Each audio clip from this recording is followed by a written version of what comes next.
Premier invité de cette édition du 7-8, Daniel Farnier, bonsoir. Vous êtes élu d'opposition, ancienne élu d'opposition, sans étiquette, démissionnaire donc du groupe Agir pour Saint-Cyr, à Saint-Cyr-l'École. Vous étiez au conseil municipal de cette commune depuis 1986. Pourquoi 89, je vous ai rajouté 3 ans. Pourquoi avoir décidé de quitter votre poste avant la fin du mandat, au mois de mars? En une expression, passer le relais.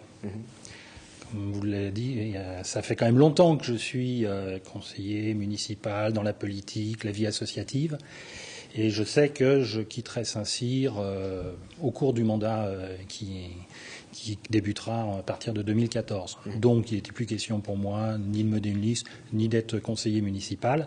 Donc l'idée, c'est en fait de prendre un petit peu de recul, de façon à ce que d'autres puissent se mettre en avant et préparer l'avenir. Alors vous nous expliquez que vous, de toute façon, vous ne vous seriez pas présenté en 2014 parce que vous allez de toute façon quitter Saint-Cyr-l'École. Pour autant, vous auriez pu terminer votre mandat jusqu'en mars. Oui, Il reste très peu de mois. Tout à fait. Mais je prendrai un exemple, ce qu'a fait le maire de Plaisir, qui s'est retiré 1 an avant.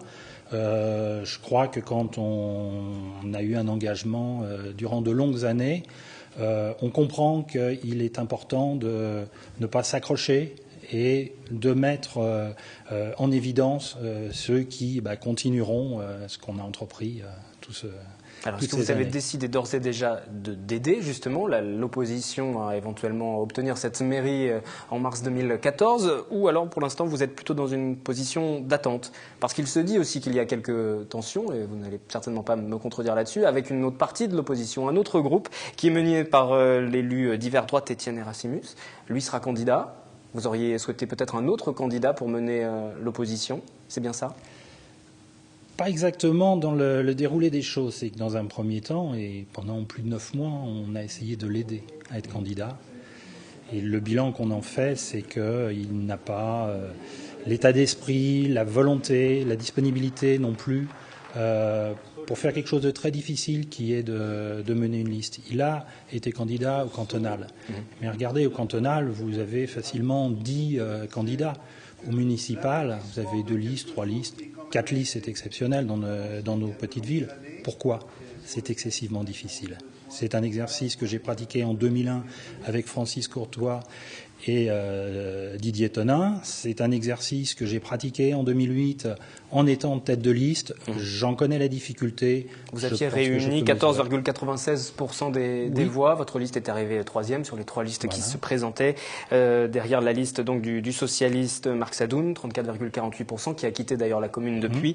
Et puis 50,56% pour le maire qui a été élu, Bernard Debain, qui menait la liste de l'UMP. Pour en revenir à votre situation, vous nous expliquez qu'Étienne Erasimus n'est pas l'homme de la situation pour votre groupe d'opposition qui se situerait plutôt sur l'échiquier politique sans étiquette, centre droit? Alors, nous allons reproduire ce que nous avons fait en 2008, c'est-à-dire une liste réellement rassemblant des sensibilités tout à fait diverses.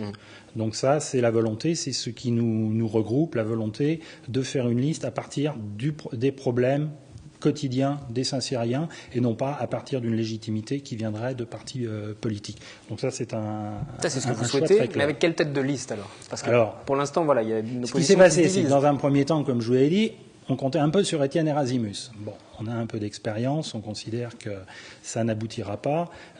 Donc on a encore un an, maintenant un peu moins d'un an des élections, on avait encore un peu de temps, mais il fallait réagir.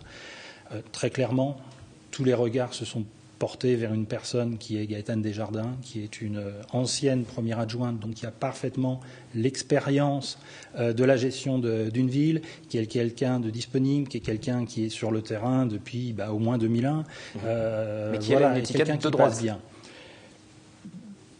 Elle n'a pas d'étiquette, je dirais, si on veut la mettre sur l'échiquier politique, je pense qu'elle ne me démentirait pas si je parlerais de centre droit, mais donc la tête de liste a, je dirais, ce profil politique, mais elle sait très bien, comme moi je l'ai fait en 2008, qu'elle va mener une liste avec des sensibilités beaucoup plus larges, de droite, de gauche, et surtout beaucoup de gens qui sont en fait dans la vraie légitimité. C'est ce qu'ils ont fait dans la ville de Saint-Cyr depuis des années. Donc vous souhaiteriez cette tête de liste. Pour l'instant, elle ne s'est pas déclarée. Un autre candidat, lui, s'est déclaré en revanche, c'est Etienne Erasmus. Nous sommes allés le rencontrer et il réagit à votre démission notamment, mais principalement aux différentes remarques que vous avez pu faire sur sa légitimité. C'est au micro de Catherine Zulato et de Patrick Jacques de Dixmude. Il y a eu un certain nombre de choses de dites et écrites. Moi, je laisse à Daniel Farnier la responsabilité de ce qu'il a dit et écrit. Pour ma part, je considère qu'il y a toujours des opportunités dans la perspective des municipales de 2014, des réponses à apporter aux attentes des Saint-Cyriens. Et l'essentiel pour moi se trouve là et pas dans les petites phrases ou dans les commentaires ici ou là.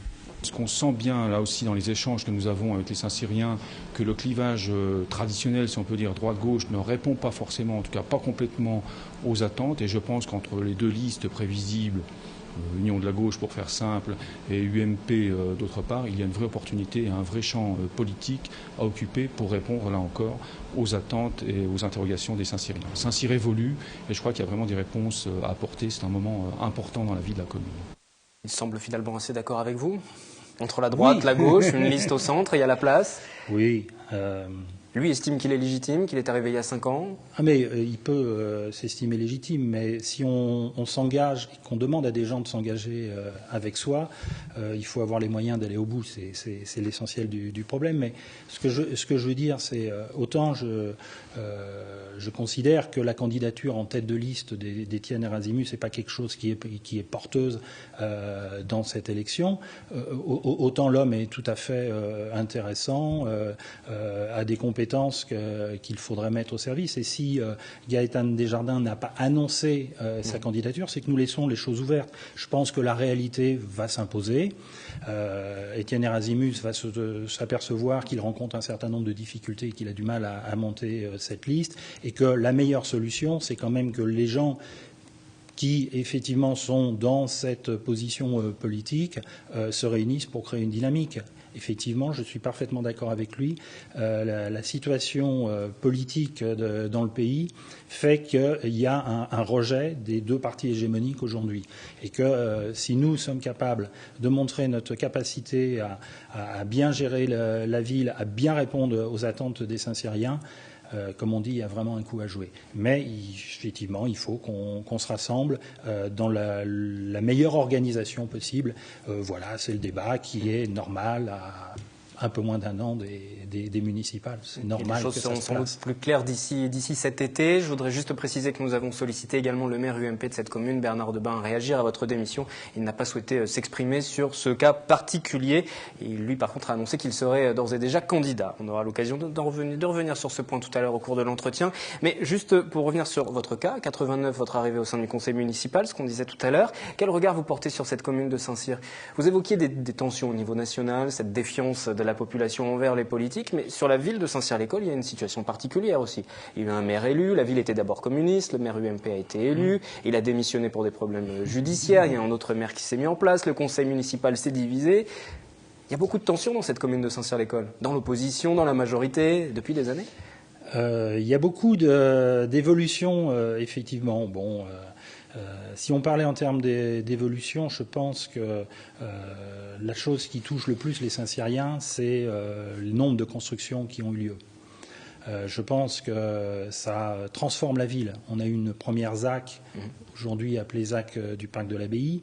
On a une deuxième ZAC, 25 hectares, 1450 logements, c'est-à-dire 20% dans les 5 ans qui viennent en gros. On va avoir 20% de logements en plus, avec tous les problèmes de circulation, de stationnement, les problèmes d'accueil des nouveaux arrivants, aussi bien dans les services publics municipaux que dans les associations. C'est une ville qui bouleverse. Effectivement, il se trouve que la vie politique est un peu chahutée. Elle avait été très stable pendant 80 ans. Je ne sais pas, on est en train de se rattraper. Je pense que tout ça se fera. Mais effectivement, quand vous avez eu une majorité politique pendant 80 ans qui est en place, c'est vrai que l'opposition, quand elle parvient à arriver à prendre la majorité, elle est un peu tout feu, tout flamme, et que c'est assez difficile de ne pas faire d'erreurs dans ce cas-là, des erreurs de gestion, mais je dirais de gestion humaine dans les listes. C'est pas complètement indépendant de ce que j'ai dit tout à l'heure. On va regarder juste une photo, j'aimerais vous faire réagir. C'est un homme politique du passé à Saint-Cyr, mais qui pourrait être également un homme politique du futur. Philippe Lavaux, c'est l'ancien maire UMP, justement, c'est lui qui avait démissionné pour des questions notamment judiciaires. Il se dit qu'il pourrait éventuellement revenir, être candidat. Lui aimerait bien être candidat à côté de Bernard Debain. Bernard Debain sur ce plateau qui nous a expliqué qu'il ne souhaitait pas l'avoir à ses côtés. Les choses ont été claires lorsqu'il était venu sur cette antenne pour réagir. Quel est votre sentiment sur son possible, probable retour, hypothétique retour dans la vie politique de Saint-Cyr? Qu'un ancien maire UMP envisage de se présenter contre le maire en place UMP, en fait, je crois que la chose la plus importante quand on voit ça, c'est de se dire que le maire en place ne passe pas si bien. On a eu un sondage que je conteste parce qu'il a été payé par les Saint-Cyriens. Si M. Debain veut un sondage pour ses prochaines élections, il n'a qu'à se le payer. Oui, le maire a effectivement fait un sondage sur sa commune par rapport au municipal pour voir un petit peu les rapports de force. Et là, il est sorti avec 38%. Or, comme vous rappeliez tout à l'heure, au premier tour, il y a 6 ans, il était à 50%. Depuis, il a un outil extraordinaire qui est le magazine municipal, qui est un véritable matraquage. Et pourtant, il y laisse, alors bon, les configurations un peu différentes, puisqu'il y a notamment une liste Front National qui était testée. Je ne sais pas s'il y en aura une, mais elle était testée. Donc ça prend forcément des voix un petit peu à tout le monde. Mais ça fait au moins 10%. On voit que les appétits des uns et des autres sont en train de s'aiguiser. La gauche, nous, j'appellerais le centre modéré, citoyen, enfin vous prenez le vocabulaire que vous voulez. L'ancien maire UMP qui se met aussi dans les starting blocks. Ça veut dire une chose très simple, c'est que le maire en place est remis en cause quelque part par la population. Et nous qui sommes proches de la population, nous le sentons bien. Et nous aurons l'occasion bien sûr d'organiser des débats sur cette antenne où chacun pourra s'exprimer, réagir sur ces différents points et présenter enfin les différents programmes, même s'il nous reste encore quelques mois d'ici là. On parlait d'affaires judiciaires justement. Alors pour conclure, comme il y en a beaucoup ces derniers temps au niveau national, nous avons voulu savoir si votre confiance envers les élus locaux, ces responsables politiques qui organisent la vie de la cité au quotidien, eh bien savoir si vous étiez toujours confiant envers leurs actions. Voici vos différentes réponses. Je dirais oui. Et pourquoi? Parce qu'elle est bien gérée. Enfin, la ville dans laquelle j'habite aujourd'hui me semble bien gérée. Je les connais très peu. Je les vois pas du tout.